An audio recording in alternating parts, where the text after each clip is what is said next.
हे धाराशिवचं बसस्थानक आहे. धाराशिवचे बसस्थानक आता खूप चांगलं झालं आहे. आपल्या धाराशिवमध्ये बसस्थानक अतिशय सुंदर झालं आहे. त्याच्यामुळं बसस्थानकाचे तुम्ही बघू शकता सर्व गोष्टी एकदम चांगलं झालं आहे. त्याच्यामुळं विषयच नाही बसस्थानकाचा. मध्ये पण बघूया आपण कसं झालं आहे. खूप दिवसानं आलो आहे बसस्थानकाला. उद्घाटनाला कोण कोण आलं काय माहिती. देवेंद्र फडणवीस आलते.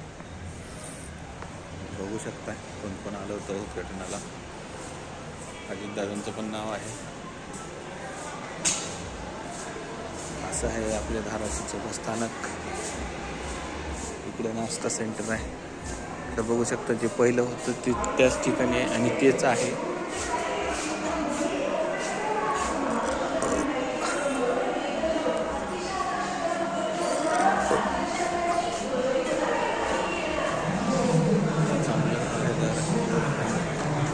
बघू शकता कधी आला तर करा. इकडं चांगलं आहे. इकडं हॉटेल आहे, पब्लिक लॉज, इकडं मस्जिद आहे.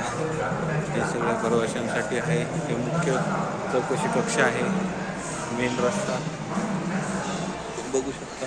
हे ॲडव्हर्टाईजमेंट वगैरे चाललं आहे. इथं सुरक्षा वगैरे काय कन्या सुरक्षा, विद्यार्थ्यांसाठी राखीव विद्यार्थ्यांची चौकशी कक्ष, हेल्पलाईन नंबर पण आहे. Umarga, Hyderabad, Nawaz platform number 7, Lohara platform number 8, Ujani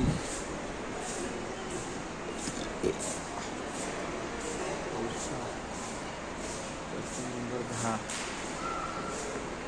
bakery stall, हे कोंबडवाडी, द्वाराळा, शिराडे, मुरुड, आंबेजोगाई, ढोकी, लातूर, जळगाव, बीड, शेगाव.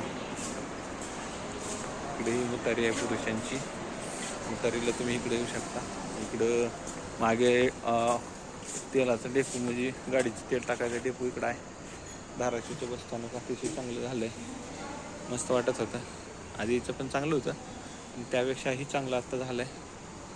तर ठीक आहे, चांगलं झालं आहे. त्याला काय प्लॅटफॉर्म नंबर 13मध्ये कोंबडवाडी, डोराळा, शिराडोन कोणी इकडला असेल तर कमेंट्समध्ये सांगा.